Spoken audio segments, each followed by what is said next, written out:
Shop 24/7 at RiddellHonda.com. Nobody likes playing baseball at 10:30 in the morning, but when a trip to the SEC Finals is at stake, the Vanderbilt Commodores didn't mind waking up bright and early.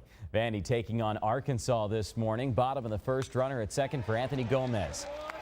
He goes the other way for the RBI double. Gomez went 2 for 4. Vandy jumps out to a 1-0 lead. Moving on to the second now. More offense for Vandy. Connor Harrell got all that one. A monster blast to left. Harrell's 7th home run of the year. It's a 2-run crank, and the Commodores lead it 3-0. On the mound, SEC Pitcher of the Year Grayson Garvin was cruising early on. Gets into some trouble in the 4th, but he gets the double play. Garvin allowed just 2 runs in 6 1/3. 3-2 game in the 7th. Razorbacks with runners on, but Will Clenard gets Bo Bigham looking. Then he gets Colin Kuhn to end the threat. Vandy holds on for the 3-2 win, and they advance to Sunday's title game.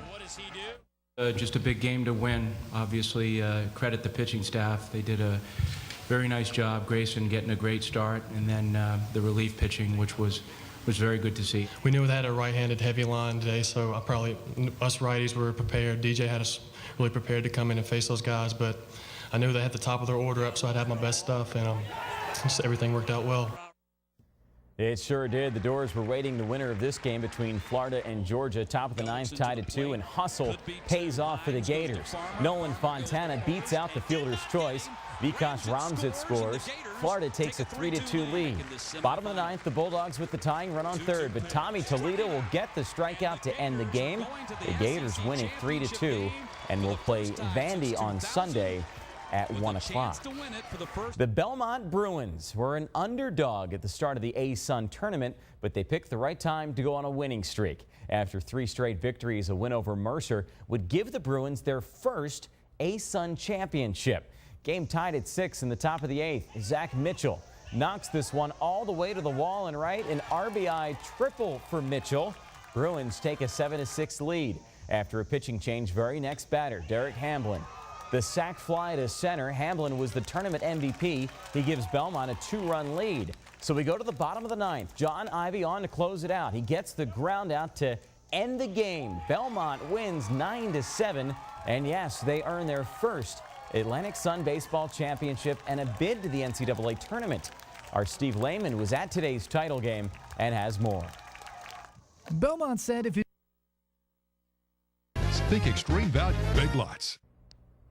Nashville Sounds wearing pink jerseys tonight in support of their efforts for breast cancer awareness. Don Money and company taking on the Oklahoma City Redhawks. Bottom of the 2nd, Taylor Green with a base hit to left.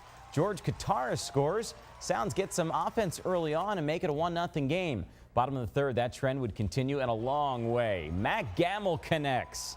A 3-run bomb for Gamble, his 7th of the year. He knocked out his 8th later in the game. Sounds bats come alive as Nashville wins 8-3 over OKC.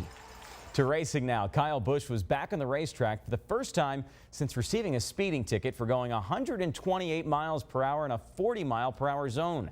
Would Busch have enough speed left to pick up another nationwide series win on Saturday? To the Charlotte Motor Speedway we go. A packed house on hand to watch some racing this holiday weekend.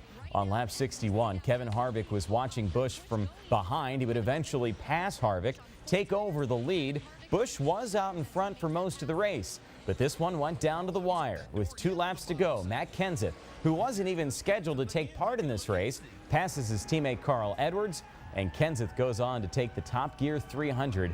That was his first nationwide start of the year. Edwards finished in 2nd. Busch finished in 3rd. And that looks like so much fun, guys, just being able to spin out like that. Yeah, it certainly does. How are we looking tomorrow morning?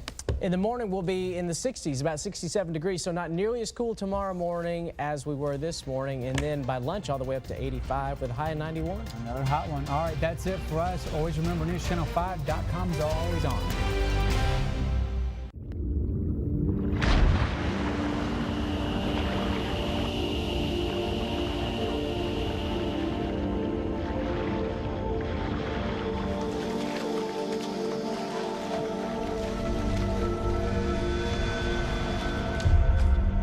From these experiments, a few factors became evident. One was the realization that serial killers have been with us since the dawn of man. Please, Let him go. Take whatever you want. Take anything, but please let my son go. My name is Professor James Fallon. I'm a scientist, neuroscientist, and I study the human brain. It's a complex and sometimes lethal machine. In a blind experiment, colleagues sent me 70 MRI brain scans, and I had no idea who these brains belonged to. Some were normals, some were schizophrenics, and some were killers. I analyzed all of them, 5 of which I determined were the brains of psychopaths. And it turned out that indeed these 5 were the brains of serial killers, some of whom you know.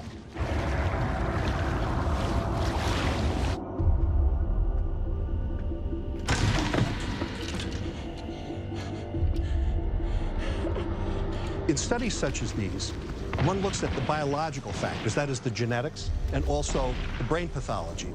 The 5 brains we identified all had damage in the orbital cortex, which is right above the eyes.